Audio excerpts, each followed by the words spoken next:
All right, Snooze. So, for any of our viewers who are maybe not familiar with you, because we want to make this um, good for both casual fans and diehard fans, I'm sure the diehard fans already know who you are. But for the casual fan, just explain, who you are and what it is that you do. Well, I'm just a guy.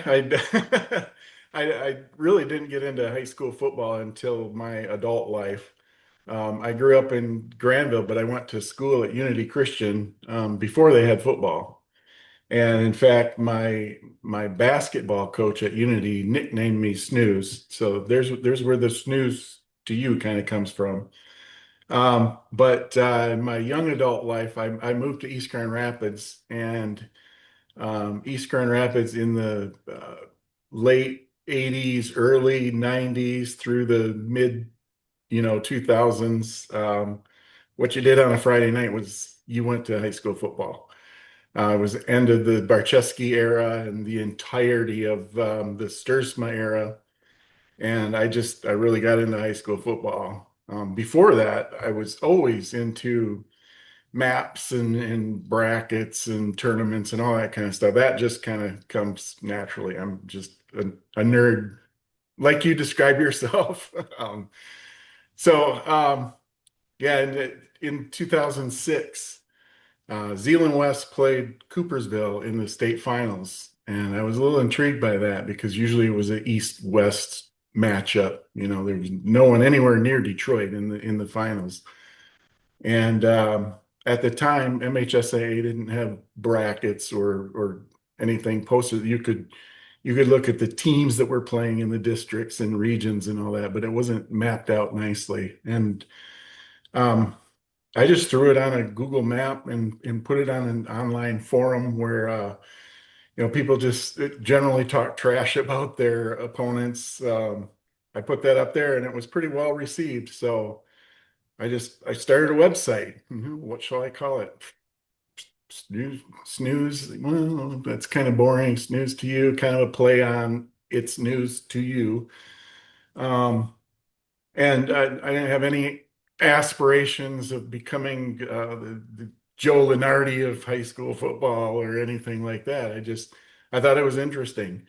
And each year, well, the first year or two, I just posted what MHSAA pairings looked like on a map. But then I started, toward the end of the season, kind of predicting what they might look like. And now it's grown to, I started at week 3, which people think is way too early, and it probably is, but it generates a lot of interest.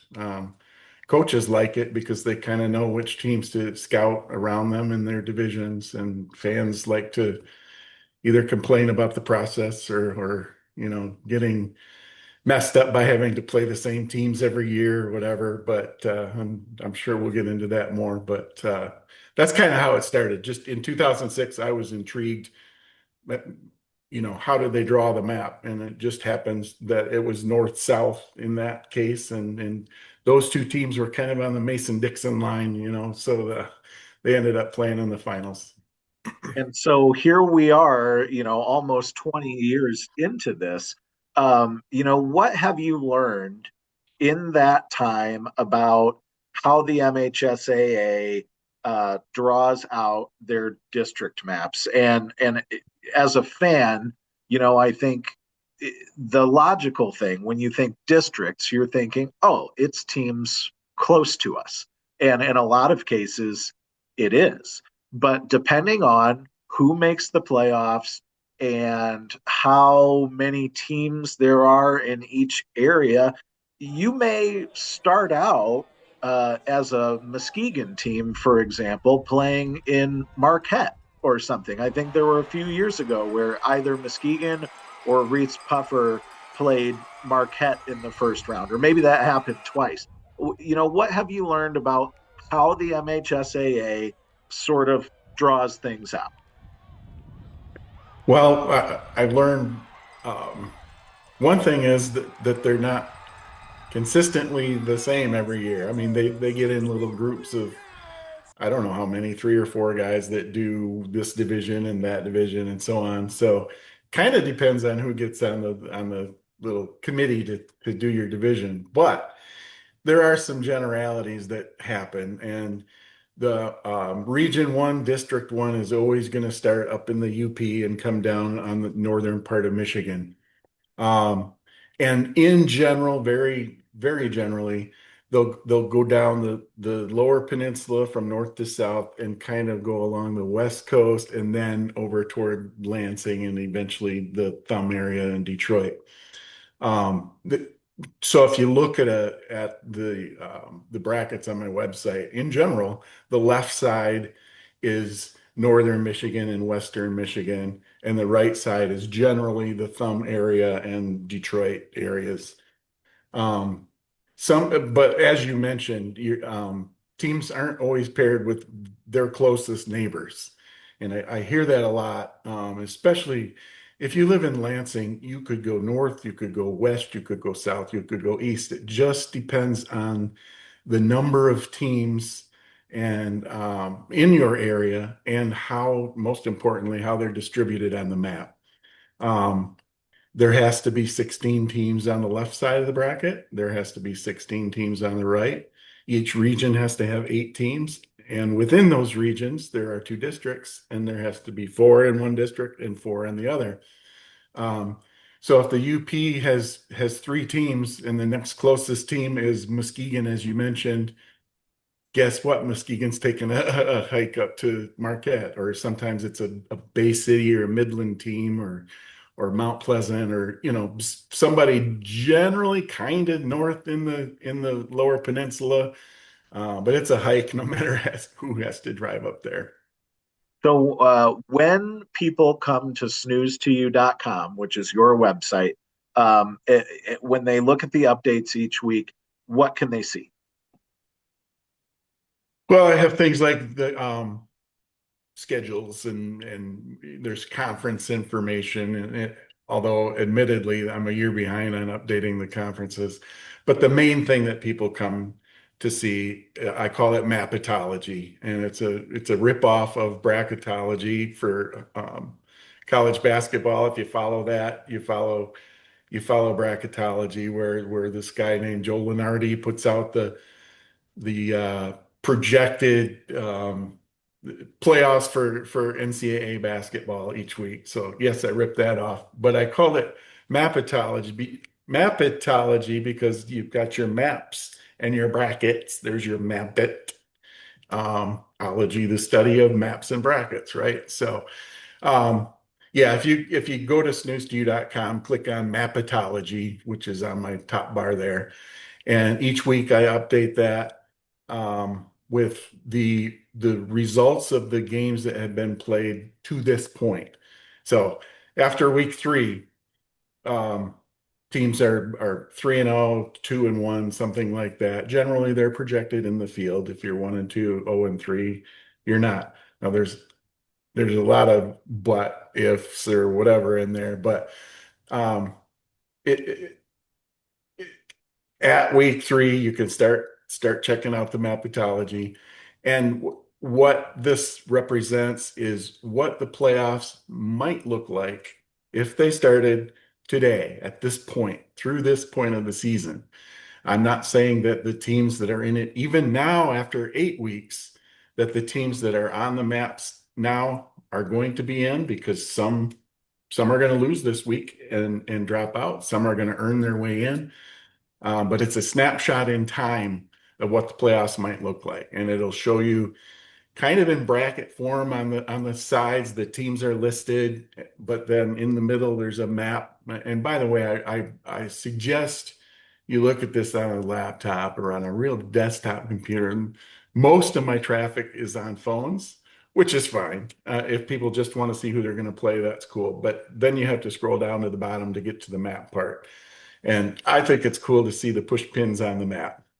But I and agree. pro tip, when you come in here by default, it's set on static map, which is big, ugly push pins on the map. Um, that's a cost saving thing on my part. Google Maps costs a lot to show the interactive pins, which in my opinion are the more attractive ones. But if you change static map to interactive map, it just looks better. And you can click the pins on the map to show their schedule and so on. But just a little pro tip for your followers. I love that. Let's run down some scenarios because we talked about we want to talk just a little bit about the potential matchups that we are excited about possibly seeing. And just a note for our viewers, we are shooting this on October 21st, 2025. So the map that we are going to be referencing is the week 8 map. Now, you said before we started recording that later this week you will put out a week 8.5. And week 8.5 is everything that has happened to this point, plus the predicted winner of week 9 games as determined by Goose Poop and his mathematical formula. For those of you who saw our interview with Goose last week, you know who that is. For those of you who don't, watch that interview after this one. You're going to enjoy that too. And then you put out a week 9 that is kind of in a short time frame, but because it's between the end of the games on Saturday, Right. because some teams do play on Saturday, and selection Sunday. Do I have all that straight? You got it.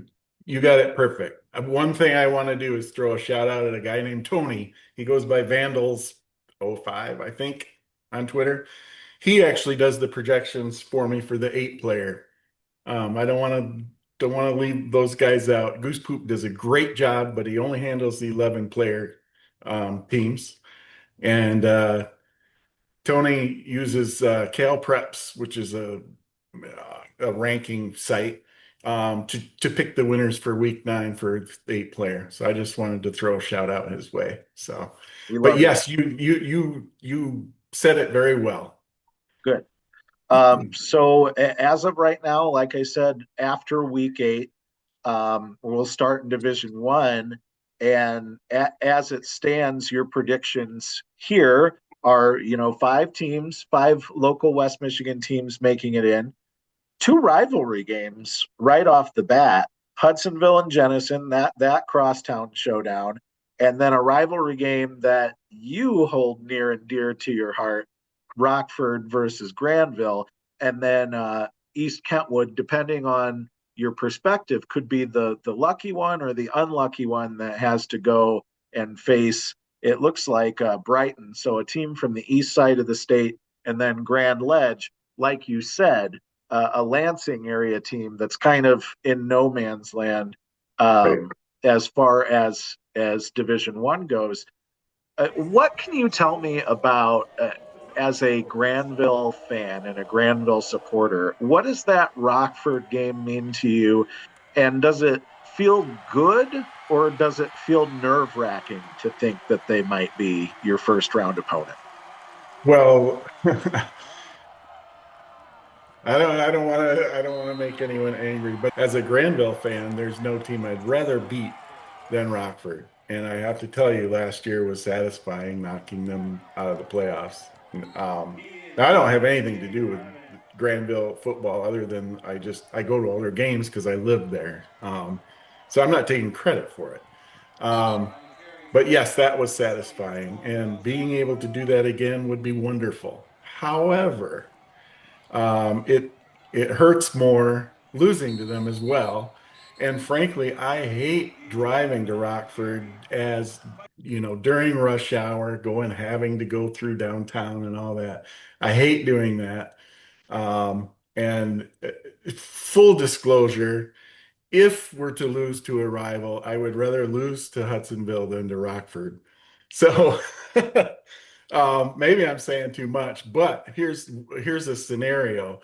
If Jenison wins, they play Caledonia, and if Hudsonville knocks off Granville, then I believe this region or this district will stay the same four teams. However, that would send Granville to Hudsonville and Jenison to Rockford, because if Jenison wins and Granville loses, Jenison will leapfrog Granville in the seedings. Not saying I hope that Granville loses to Hudsonville, but if they did, I would rather go to Hudsonville next week than to Rockford. Those are those fun scenarios to think about. Yeah. Um, we're going to move through these pretty quickly. I just want to move on to Division Two. It looks like as of right now, the Muskegon teams could be playing each other. There's kind of a theme here with the rivalry games, Muskegon and Mona Shores, a possible rematch, and then they're in potentially in the district with the Traverse City schools, who are would also be playing a rivalry game. Um, and then in the other district that concerns West Michigan, as of right now, Northview and Byron Center are in it. I believe, depending on how the math shakes out, if Northview loses this week, that could be very bad news for them, and they might not be in this conversation at all come this time next week. But the two Portage schools are in there. Um, they face each other a lot, both in the regular season and the playoffs. So that could be fun. Anything excite you here? You mentioned Northview, and I'm assuming you got that from Goose Poop, and I trust him more than I trust me on that scenario. I'm not 100% sure if Mona Shores is in. They're playing a tough team out of state this week. I want to say Toledo Central Catholic. If you're looking at my site, I think it should be on there now. Yes. MHSAA didn't have that game listed on their scores page, and that's where both Goose Poop and I get our schedules from. So when they're missing games on their website, and then people go to Goose Poop to play around with who's in, who's out, and he doesn't have them on the schedule, that's a little tricky. I don't know whether he's added Mona Shore's last game to the schedule or not, but it's possible that they have to win to get in. I don't know one way or the other. At this point, I'm looking at Goose's website right now. Mona Shores is a 97.7% odds of making the playoffs. Um, But and does that include them having a game nine? That's my let's guess. see. I don't have his site open, but if you click on them, You know what? No, it does not. So okay, we'll and have that's we'll have to that's the see how key. that shakes out. Exactly. And it's possible that just by playing that team from Ohio, I think it's Central Catholic, Yes, but just Toledo. by playing them might get them enough points to stay in anyway. Because the That, so the I don't know. MHSAA is going to treat them as they would a successful team from the state of Michigan. All that will be Right. taken into account. Now, Northview, the other team we talked about, right now, basically a coin flip, 52%. I mean, Okay. there are scenarios, I think, probably, depending on what shakes out across the state, where they could lose and still get in, but you want to I'm win. Yeah, I'm guessing if Goose Poop has them at 52%, it means they have to beat Forest Hills Northern, and they're given a 52% chance of winning by Goose Poop. Just a Great. guess. Moving to Division Three. This was last week when I checked this. I believe you had Lowell traveling to Mount Pleasant, but Mhm. I think maybe you can correct me if I'm wrong here. But I think Coopersville, their big season-saving win against Big Rapids, put them in the playoff conversation, and it kind of made this map debacle a little less daunting. So that now there are 8 West Michigan teams, 9 if you include Hastings, that are going to be in the playoffs as of now. And so it kind of fixed that problem. So Kennewa Hills would be traveling to, I'm sorry, Coopersville would be hypothetically traveling to Kennewa Hills, a rematch of their game a few weeks ago, which was a thriller. Lowell versus Cedar Springs, another rematch. It's basically a River Cities Alliance Yeah. tournament in that district as you predict it now. Um, And and just a then quick note on yeah, that. I heard from a fan. I don't even know which school it was. It really doesn't matter, but it just whining. Oh, these RCA teams have to play each other again. And my only response was, "You're talking to an OK Red fan here." So, right. It happens, and it happens especially with the OK conference, which already takes enrollment into account. And right. all those RCA schools, they knew the enrollments of the opponents that they were scheduling. They knew that I believe everybody in that conference as of 2025 is a Division 3, except for Allendale, which is a Yeah. Division 4. So I think it's good for their budding rivalries in that conference too. I agree. You have to beat these schools twice. It is very difficult to beat Hmm. schools twice in the sport of football or in any sport. The teams are able to kind of look at each other and figure things out. What did we do last time that didn't work that we want to do better on this time? Um, in the other district, we have potentially Thornapple Kellogg, TK making the trip to East Grand Rapids, another rematch there, and another rematch here, the Bird Bowl, Zeeland East versus Zeeland West. So potentially a lot of rivalry games, potentially a lot of rematches, and then Hastings, if everything stays as it is, they are probably going to be making a trip. Oh no, so you have them as the home team here, but they'll potentially be part of that southwestern Michigan um, kind of district. Snooze, we are running out of time. I like to keep these to 25 minutes to a half an hour. So if you want to see divisions 4, 5, 6, 7, 8, division one, sorry, 8-man division 1 or 8-man division 2, head to snooze2u.com. But anything that you wanted to hit on before we call this a show? No, I think I'm good. I appreciate your coverage. You and Jacob do a great job there on 13 on your sidelines, and yeah, keep it up. Thank you. One last question for you. You've done this every year for the last almost 20 years. How often do you get surprised once Selection Sunday comes out and the brackets come out? Surprised, not very often. There are times when I actually predict that MHSAA will do things a little bit differently than me. I don't put out my predictions as predictions. Mine are projections, and I pair the teams the way I would do it if I were the grand poobah of MHSAA. But a few years back, I tried to predict what they would do, and then they would throw me a curveball. So I don't do that anymore. I put out the maps that I would do. Um, but most of the things that are different from mine are, it's a 50-50. Do we do it this way? Do we do it that way? And I'm fine with that. Once in a great while, I'll have a little bit of a head scratcher like, why did you put that team over here when you could have put them here? But, that's okay.